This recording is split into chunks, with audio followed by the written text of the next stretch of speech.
Well, here we go again. Welcome along to Super League Raw Game of the Week. It had to be the top two collide in Perpignan at the Stade Gilbert Brutes on Saturday night at 8:05 British time. That's right, you need to tune in for this one. The top two go head-to-head, both in great form going into this game. It should be an outstanding tussle. Don't go anywhere. For the next half an hour, all the big game analysis is coming your way. We're going to hear from the coaches. We're going to hear from a player that's played for both sides. And, of course, we're going to deep dive into all of the stats to try and determine who is going to come out on top in what is bound to be a brilliant, brilliant game. It could not be better poised, could it?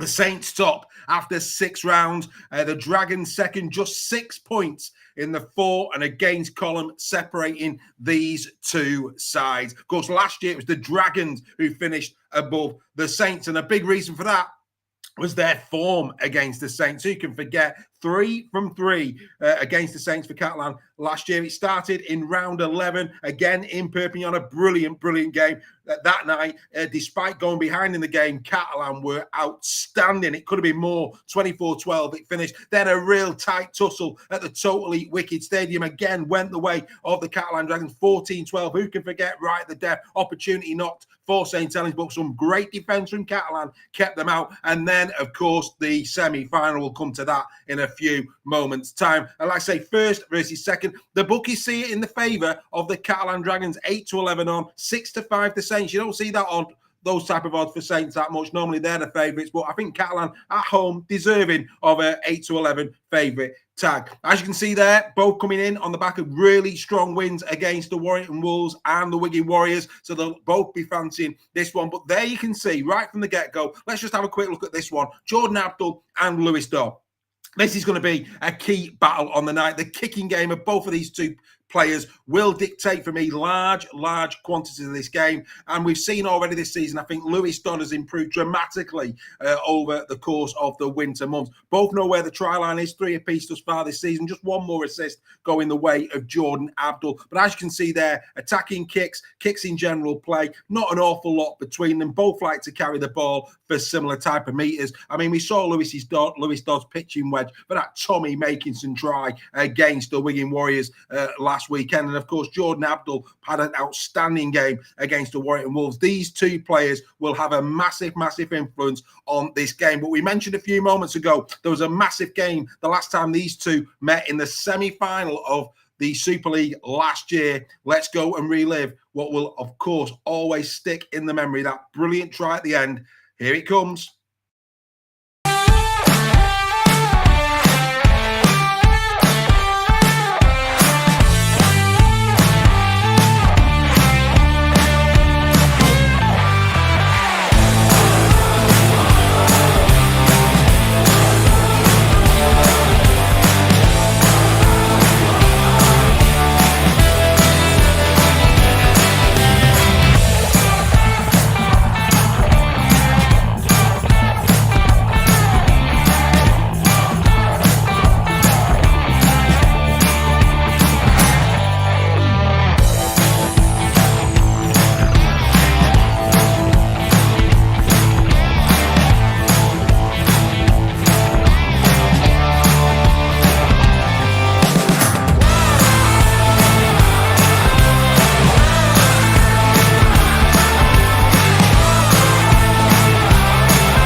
Tompkins again, and again the pressure is good, but Tompkins is running it. Tompkins!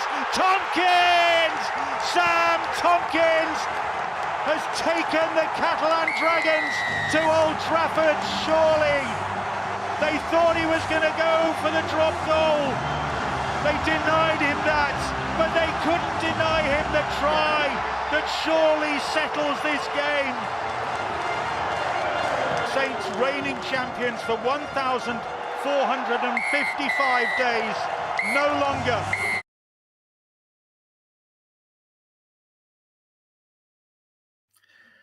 Does anyone think that St Helens are going to want some revenge for this one? I think they probably will, won't they? One of the greatest tries ever scored in Super League. Such was the occasion, what it meant, an outstanding way to bow out for Mr. Sam Tompkins. Yes, of course, he didn't win the final, but hey, what a way to bow out for the Catalan Dragons. I think that will live long in the memory, won't it, for not only Catalan Dragons fans, but many in Super League as well. Right, the squads have been announced for this game. Let's take a look at those. Artur Morg is back for the Catalan Dragons. Will he start? Well, we're going to come to who we expect to start for the Catalan Dragons in a few moments' time when we look at the predicted lineups for this game.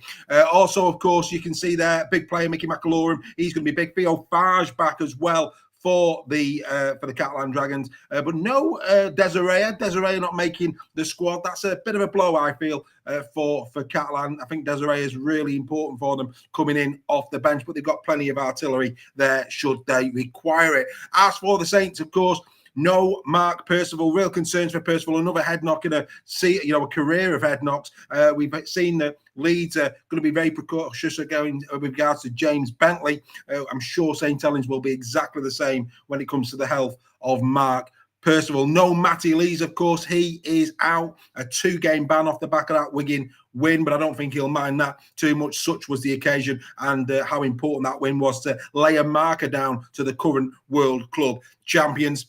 I mean, it's a great roster, isn't it? Let's be absolutely clear. It's a brilliant, brilliant roster that they've got coming into this game, the Saints. Let's take a look at who we think is going to start then. And this will surprise many. We think Cesar Rouge will remain at fullback for this game. He was brilliant against the Warrington Wolves at Halliwell Jones Stadium in round number 5. Round number 6. We think he will keep his position this week with Artur Morg on the bench as an impact player. And what an impact player Artur Morg is. On the wings, of course, no surprises there. Tom Davies and Tom Johnston. In the centres, Artur Romano and Matt Icavalo. It could be Machula Guerrero, but we'd expect Icavalo. Icavalo, if you remember last year, really did torture the Saints home and away. He's got a good record against the Saints, Icavalo, and certainly when it comes to try scoring, we expect him to play. Farge should return, we believe. Jordan Abdul, of course, in fantastic form. Mike McMeekin and Julien Busquet, they will be in the front row, we would expect. Mickey McAlorum but in the hooking role. Tariq Sims and Paul Seguer in the second row with the captain, Ben Garcia, at loose forward. On the bench, like we said, Morg, more than likely, Chris Satay, Romain Neveret, and possibly Alrix de Costa. Maybe one of the young lads, though, will get that final bench spot. As for the Saints, well, no surprises. Jack Wellesby, he'll be at fullback. Tommy Makinson, how good was he on his return against the Warriors? He will be on one wing. Benison, more than likely, on the other. Conrad Hull, an absolute shoe-in at centre. And we believe Curtis Sheridan will be dropped back into the centre position. He's done that once already this season. We think he will do it again to deputise for Mark Percival, because of course no longer Blake in the 21-man squad. No word as well in terms of if it's an injury or not. That's an interesting one, isn't it, ladies and gentlemen?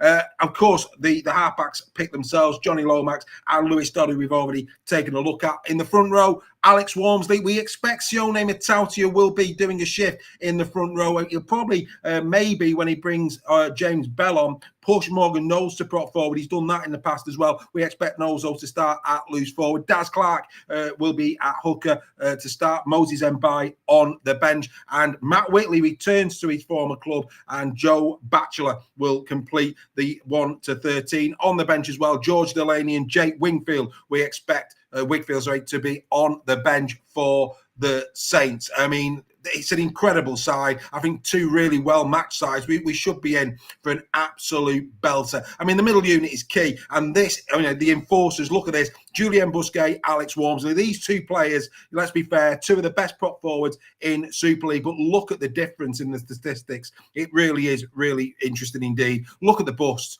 Walmsley 33-7 for Busquets. Both have had a try this season. Both like to carry the ball. I mean, it's only because Big Al's got 719 that you think Julien has actually, been putting his feet up. He's not. Julien Busquets, 540 metres in 6 appearances. That's good going for any prop forward, just slightly under the 100. He'd probably want to be over that. But there's no doubt these two will have a big, big say in the game. We talked about tackleables. Let's take a look at the whole middle unit in terms of how that actually looks. And as you can see, Saint 78-44. That's a big gulf in terms of tackle busting between these two. Look at the second row, though. Tarek Sims and Matt Whitley, they're the big ones. Whitley 21, Tarek Sims 17. But the punch of Alex Walmsley and Matt Whitley on the left edge, that's really interesting. Both left edges seem the most potent edge in terms of their prop forwards and their go forwards. When we actually take a look at that in terms of how it then goes into meters, surprisingly, it's 1 metre between them. That's their averages per game. As you can see around the side, that is how many they've clocked up this season. Joe Batchelor, of course, has been out for long periods. He's only done 24. Matt Whitley, my apologies, he's done far more than 0. I think it's probably in the region, if memory serves me right. He's done about 500 metres for the Saints. My apologies for that. But yeah, overall, it's 379 taking on 378. That's basically how it looks. Again, the left edge, Whitley is over 5. So like I say, that left edge for both sides, certainly the most potent in terms of go forward in this. In terms of tries, how the tries look, well, there you can see it. Again, no real surprises because of the dominance of both left edges. The forwards have already got on the score sheet as well. 1 for Walmsley, 1 for Busquets. Whitley's got 3. Tarek Sims has got 2, and both loose forwards have managed to get a try this season. Really interesting that. And what we'll do a little bit later on in the show is we'll see how that actually then looks as far as the backs are concerned. Like I say, both left edges seem the most potent. That could be interesting. How are the coaches going to nullify that if it transfers into the backs, which I'm sure it will. Like I say, we're going to take a look at that in a moment. One of the players there that we've already spoke about is, of course, Matt Whitley. Matt Whitley returning to his former club. Let's listen to what Matt's got to say ahead of returning to Perpignan. I'm really enjoying it, and I've really settled in, really well.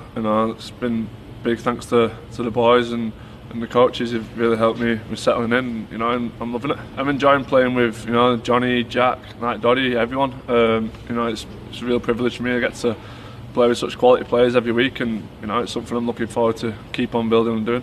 You had your first taste of a first team derby day last week against Wigan. How was that? Yeah, it was amazing. The fans were electric. Packed out the stadium, really got behind us. It was good.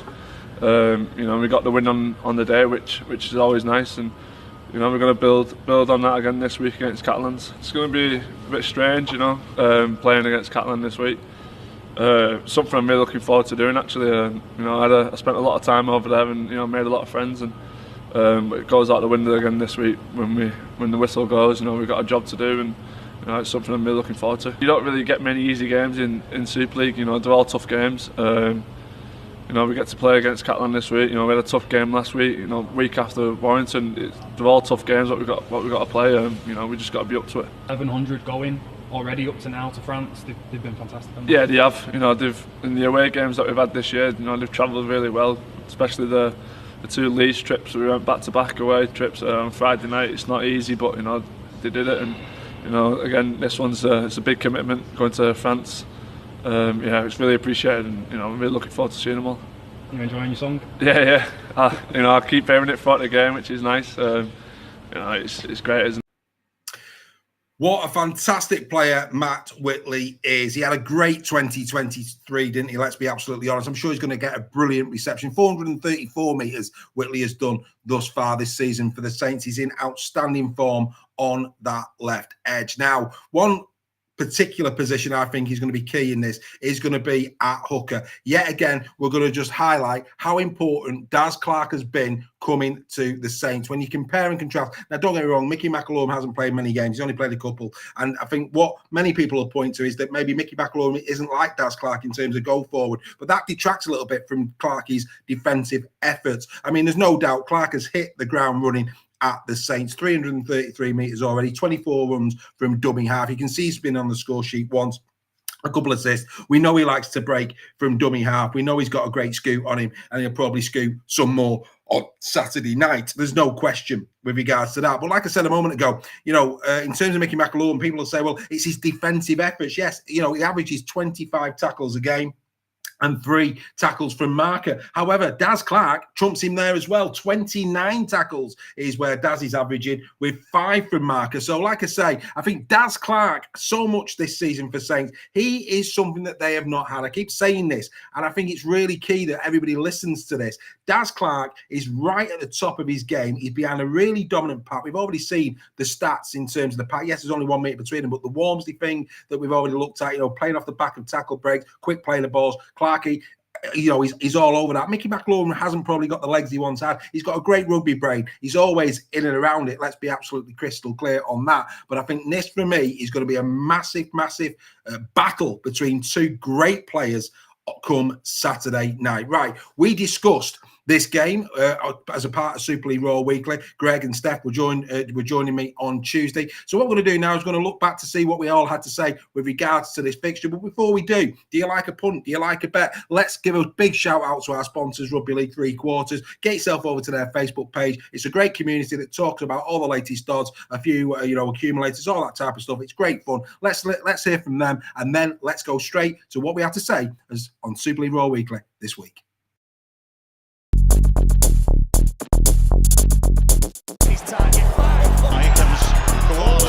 Love that crunch. Let me add a little bit of spice.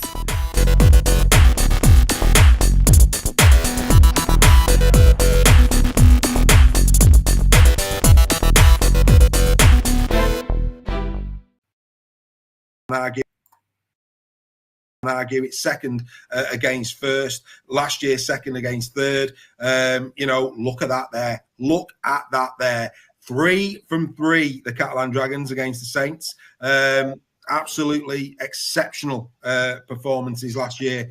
Who can forget, of course, the big semi-final and the win, the Tompkins try, of course. That will still be smarting the Saints players, we would have thought, in this one. Game odds, 8-11, home advantage going the way of the Dragons, 6-5, the Saints. Saints. Big win off the back of Wigan, so they'll go into this with a load of confidence. Abdul and Dodd. I picked Dodd. Dodd has improved. I mean, Dodd has improved this season. We know Abdul's kicking game. In these type of tight games, kicking games more often than not make a huge difference to the outcome of the match. Dodd's shown glimpses this year that he can do that. He can manage a game. We know Abdul can.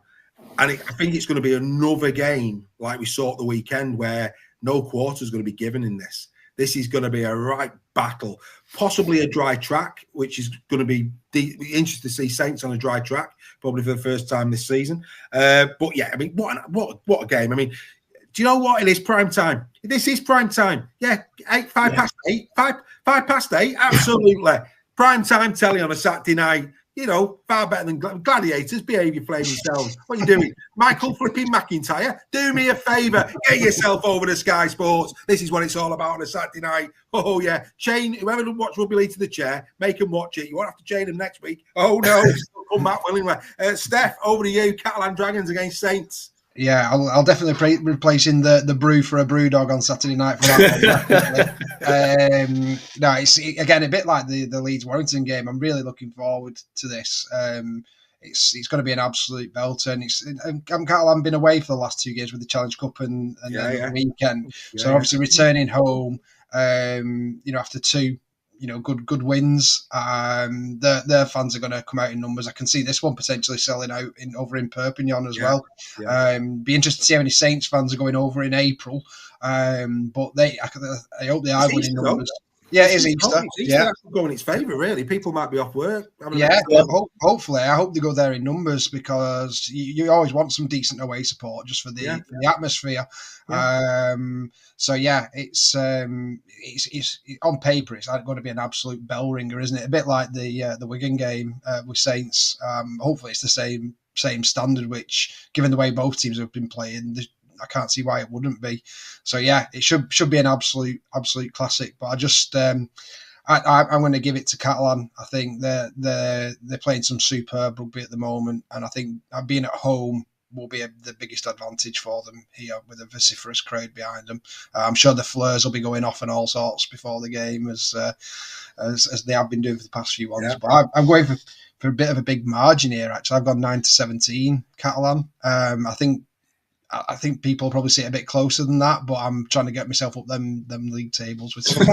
Fans Forum don't, mate. They're with you. They do see it as 9-17. Arthur Morg could return, albeit, let's be fair, Cesar Rouge, he's going to take some shifting. He had a cracking game against the Wire. Like a fine wine. But yeah, Saints, though. Lee's out. Percival out. But Mr. James Bell, Greg, is back.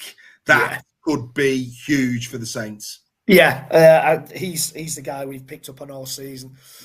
I think he's been the difference in a lot of games, as you two guys have agreed. Yeah, I'm glad to see him back. Yeah, me too. What a shock he was suspended against Wigan, but I think Saints are going to win this. I think Saints are going to win 9-17. I think Catalan looked good in patches against us. Obviously, they had the first 10 or 15 minutes where they blew us away. Yeah. And the thing with Catalan is they've got a big pack, but it tends to tire quite quickly. So you see teams coming back at them at the end of the halves, as we did. They scored a late try from an American football type pass, but it's not to say any more on that. But yeah, I think Saints can weather that pounding from the Catalan pack. If any pack can, the Saints pack can, and I think that they're going to win 9-17 Saints. Right. Okay. So you agree with Gary Schofield? He's gone the same way. He's gone Saints 9-17. Joel's gone Saints 1-8. I've gone Catalan 1-8. So real difference again. 2 9-17s for either side and a 1-8 for either side. So again, we're completely split on that. And again, it just bodes brilliantly well for what should be an exceptional game of rugby league on Saturday night. Oh, guys, what an absolute exceptional game of rugby league. Just to confirm then those predictions, Gary Schofield going the way of the Saints 9-17, as does Greg. Joel going 1-8 the Saints. I've gone 1-8 the Catalan Dragons. Steph and the Fans Forum both going 9-17. You know, we can't separate them. It's going to be an outstanding game of rugby league. There's no question about that whatsoever. Now, we've already looked, haven't we, at the forward line and the left edges. Let's now take a look at how that then interprets itself at the backs. Now, like I say, we think Curtis Sirenen will slot in on the left edge for Mark Percival. And as you can see, it's really tight in terms of tries scored, 10 against 9. But this is interesting. Even though the Saints left edge, when it comes to the forward line, seems to be the most potent, when it comes to the backs, Hurrell and Tommy Makinson there, 4-2 on the other wing. Of course, if Percival was in there, that'd be a bit closer. But based on this game, there's a little bit more consistency on the right edge for the Saints coming into this game. Now, again, when it comes to the Catalan Dragons, we've already said the left edge seems to be the most dominant in the forwards. Let's be honest, Tom Johnson has had a pretty slow start to the season. It's only been in the last 2 games he's scored his 3 tries. Look on the other side, Ikavalu and Tom Davies, both of those 3-1. So again, really interesting that even though the left edge from a forwards position seems to be the most potent, actually the strike when it comes to the back appears to be on the right edge. So that's really interesting. Well, I think it's interesting. You might just think I'm a little bit of a rugby league nut. I don't know. But I find that really, really interesting. Then we take a look at the meters. Now, the average meters, this might surprise many, but Catalan make more meters on average in every game. 522 as an average, this back line from the Catalan Dragons. Compare that to 419 for the Saints. There's a massive, I mean, look at some of the big numbers though there. Jack Wellsby, 676 metres this season. Sivinen, of course, a forward, 520. Don't worry about it. He's got a great engine. He can play that centre position and he can do some serious metres as well.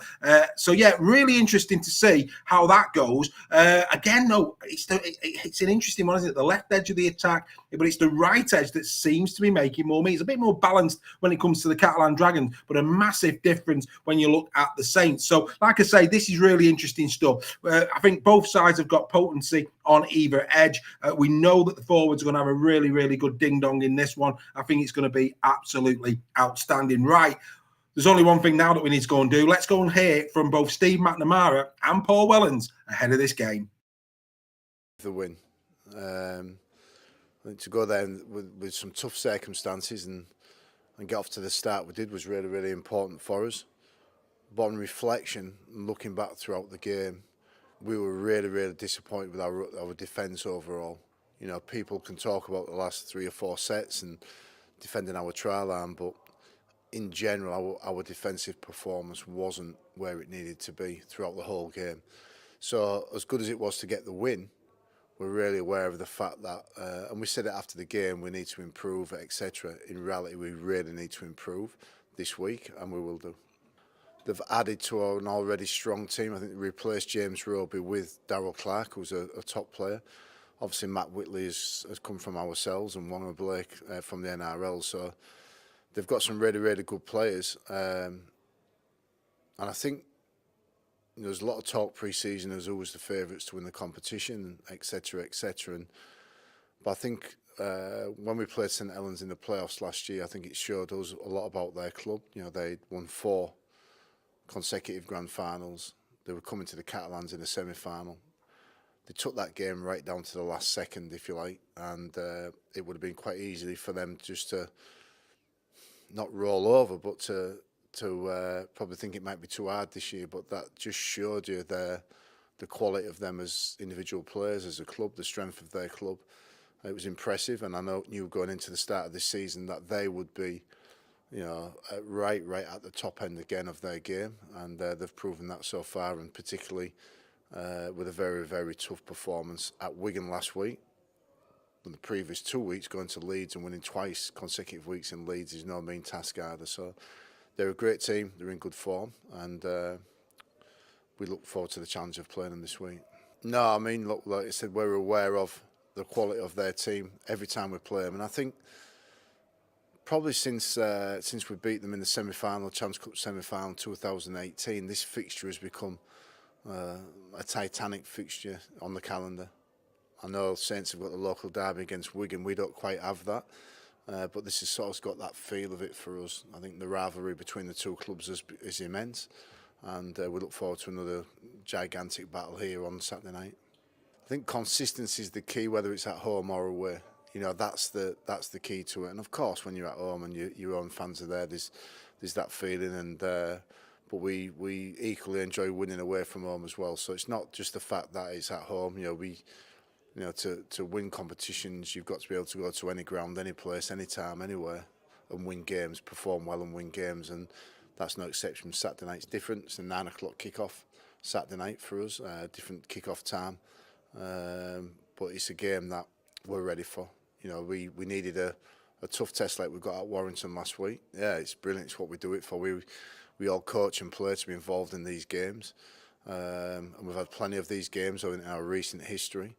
The stadium will be full, I'm sure, on Saturday night. It's going to be a great atmosphere. It's being shown, you know, on Sky Television, BBC, French television. So there's a huge amount of coverage for Rugby League in France around this fixture. We just got to make sure, obviously we're aware of all those things, but for us it's about performing really well on Saturday night and then getting the 2. Derby games are special, and you know, when you get a good result in them, you know, off the back of a lot of hard work and a lot of effort, then it's important that you enjoy the moments. But obviously once we return to training in preparation for this weekend's game, those celebrations have stopped, and we're focused on, you know, what is the next task, and that's another difficult game at Catalan. We're in for another close game. You know, they tend to, as you quite rightly said, they tend to be close games. Whenever we play Catalan, so we're preparing for that, preparing for a tough game. But we go there, in good form and confidence, and we feel that if we can play to our best, we can get a positive result. But at the same time, we know it's a tough challenge. Physically, how have you been through that? Just bumps, bruises, aches, pains, all what you'd expect from a game like that. Obviously, we've lost Matty for Leeds through suspension, which is unfortunate. But everybody else, seems fit and healthy and train well each day. Just check with Mark Percival. He did fail his head injury, did he? Is he out? Yeah. Yeah, he's out. Yeah, so obviously we follow protocol there and get Mark checked out. Again, that's obviously a big miss for us, player of Mark's quality. But what it does do, it gives an opportunity to somebody else. And what we have done well this year is when we've been missing players is someone's stepped in and done a good job. Moses Mbai did it at Leeds a few weeks ago, and it's a challenge for somebody else to do the same this week. Ben Davies has been chomping at the bit, and he's been the 18th man nearly for the last 5 weeks now, so he comes into contention as well. And Siona Mataltia filled in at centre at Leeds a few weeks ago, and also with that late reshuffle, and did a fantastic job as well. So we've got a number of options there. We've also got a reserve game on the weekend, so that any of those guys with squad health being pretty good at the moment, any of those guys that don't feature for us will probably get a run with the reserves on Saturday. Curtis Shivering building up for a bit of sibling rivalry on Saturday. Is this one he's looking forward to? Yeah, I would imagine so. Yeah, I mean, he's not mentioned it too much, but yeah, I think when brothers go up against brothers, we had the similar thing with Sione and Peter Mataltia the last few years. So it's obviously. It's great for Curtis and Bailey to go up against each other. I'm sure they're both really looking forward to it. Yeah. Well, we fly on Friday afternoon. We purposely flew out there a little bit later in the afternoon, so we don't have to get up too early and deal with that side of things. So we'll arrive there Friday evening. Have a bit of food and a bit of relax, and then obviously game day. It's a bit of a longer day with it being a later kick-off, 9 PM over there in France, but it's something that we've accounted for, and we're happy with our preparation going there. Our fans in particular really seem to enjoy that trip for obvious reasons. You go there to the sunshine, and they all go into the city centre and have a few drinks with each other. But it makes for a really great atmosphere. Excuse me. Yeah, really great atmosphere, and our fans seem to really enjoy the experience of going down there. So we as a club and as a team, and I know the players are extremely grateful for the support that they get. We understand that people work a lot and spend a lot of money to follow the team around. So when they turn up in the large numbers like they do, we're so grateful for that. Get the full press conferences on Saints TV and, of course, on Catalan TV. Big advocates of that, as always, here at Super League Raw. Interesting comments, wasn't they? Steve McNamara there paying tribute to St Helens' recent 3 wins, of course, back-to-back wins against the Leeds Rhinos and that win against the Wigan Warriors. Of course, Catalan did come away from Leeds without a win. That's interesting, isn't it? So, yeah, is that a little bit of a marker here? Maybe, maybe not. I don't know what your take is on that. One thing's for certain, Steve had his inner Apollo Creed, anytime, anywhere, any place. I remember that from Rocky number 2. Well, let's hope it's as good as Rocky number 2. What a great, great occasion that would be if they could be, of course, the one and only Italian stallion in France against Apollo Creed. Fully enjoyable contest it would be. This for me is massive. James Bell is back. Now, I've gone Catalan, but this man could be the player that gets the win away from home for Saints. James Bell is an incredible talent. The last 2 seasons, he has been almost unplayable. This season as well, we've seen him come off the bench in cameos. They like to bring him on. They like to push Morgan Knowles up to prop forward after about 20 minutes or so. And Bell wreaks havoc, absolute havoc. 2 assists this season. But he's also good in terms of tackles, 92 tackles. It's amazing he hasn't scored a try yet. That is a real surprise for me. But don't be surprised if at the end of the 80 minutes, James Bell has been the difference and gets the Man of the Match award. I think if Saints are going to win this, I think James Bell is almost like a secret weapon. He's that good at the moment. He's playing that well. I, for one, can't wait to see James Bell back on the field. I think he's a Rolls Royce of a player. Really, really pleased that he's back for this one. Right, we've analysed it all. We know where all the action's going to be. It's going to be down the left-hand side. Maybe not. It might be down the right-hand side if it's a backs game. I mean, it's so tight. Two great teams, first, second and third last year. They've served up some brilliant games last year, two really close ones, the one at the Totally Wicked, and of course that semi-final we saw earlier in the show. It couldn't be better poised. And do you know what? We're going to know a lot about, certainly Catalan. I think we all know that Saints, having beat Wigan, they're going to be really chomping at the bit and will be contenders for the Super League title this year. This is a real test for a new look Catalan Dragons side in 2024. Can they do what they did last year? Can they take their winning streak to 4 games? There's only one way you're going to be able to find out, and that is tuning in to a banquet of Super League Rugby League. You need Saturday night takeaway. The only takeaway that you need is Rugby League at 8:05 on Sky. That's where you need to be. It's going to be unbelievable. I cannot wait for this game. Rugby League will be the winner. That's been Game of the Week. We will be back next week for another Game of the Week. Bye for now.